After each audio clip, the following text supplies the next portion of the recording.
In 2026, the US Air Force is buying new fighter jets.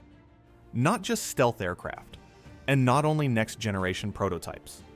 It's buying the F-15EX, a newly built fighter in the 2020s, but based on an airframe lineage that first flew in the 70s.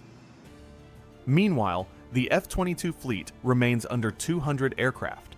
The F-35 represents the backbone of stealth operations, and the Air Force is working toward a sixth-generation platform.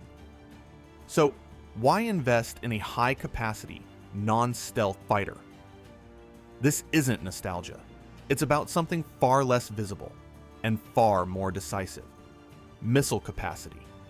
For 2 decades, the trajectory of air combat seemed clear. Fourth-generation fighters give way to fifth. Fifth gives way to sixth. Stealth becomes central to air superiority, and that logic holds. Stealth aircraft reduce detection range. They fuse sensor data, and they often see first and shoot first. Survivability improves, but survivability is only one variable in modern air warfare. Stealth solves the problem of being found. It doesn't automatically solve the problem of sustained firepower.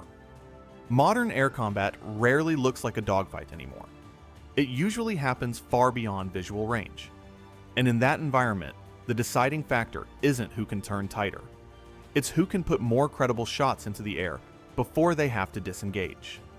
The US fields some of the most advanced long-range air-to-air missiles in the world, designed to engage targets well beyond visual range. But there's a trade-off that doesn't get talked about enough. Stealth aircraft maintain their low observability by carrying weapons internally. That keeps them hard to detect, but it also limits how many missiles they can bring into a fight at one time.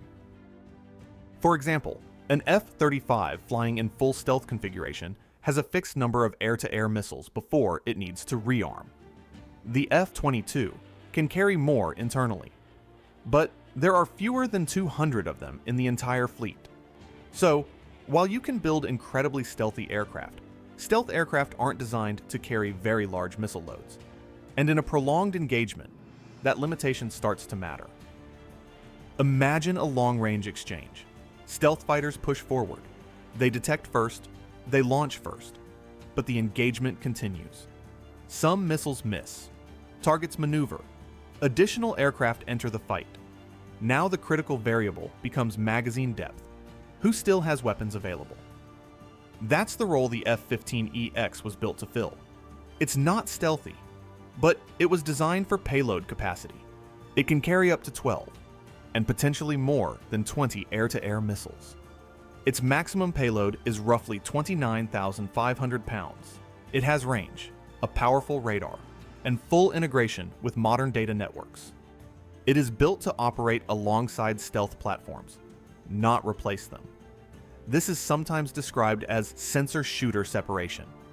Stealth aircraft move forward and generate targeting data. High-capacity aircraft operate further back and provide volume. Survivability may shape the first exchange. Sustained capacity shapes what happens next. But fleet size matters too. As I mentioned before, the F-22 fleet remains under 200 aircraft. Older F-15C models are retiring. To help fill that gap, the Air Force plans to field just over 100 F-15EX aircraft. But the broader modernization effort faces its own pacing challenges. F-35 production continues, but scaling advanced aircraft across the force takes time, and next-generation systems remain in development. Air superiority is not just about peak capability. It's about fielding enough aircraft to sustain operations across multiple regions. Planning assumptions for high-end conflict include attrition, missile expenditure, maintenance strain, logistics constraints. The Air Force does not only need aircraft that can penetrate advanced defenses, it also needs aircraft that can sustain operations over time.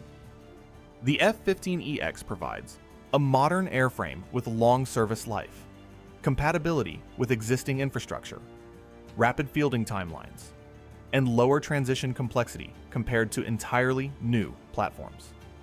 It's not a technological leap forward, it's a force capacity decision. That leads to another consideration.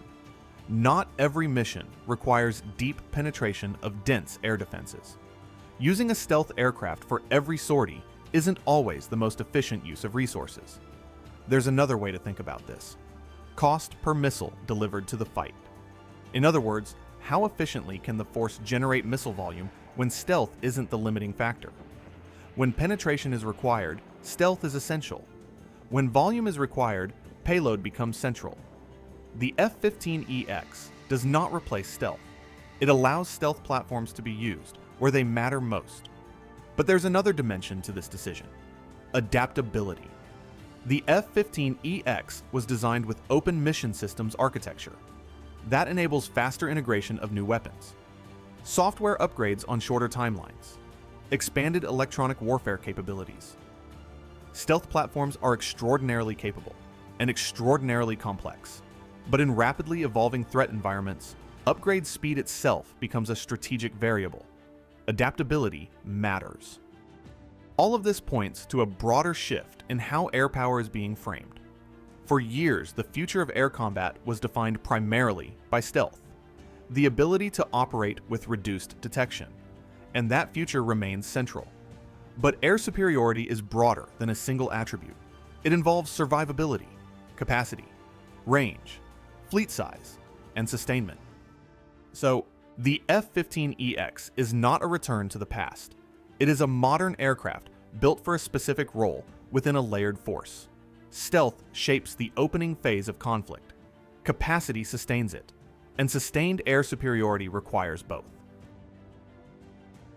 If you found this analysis useful, consider subscribing for more structured breakdowns of modern air power and defense strategy. Thanks for watching.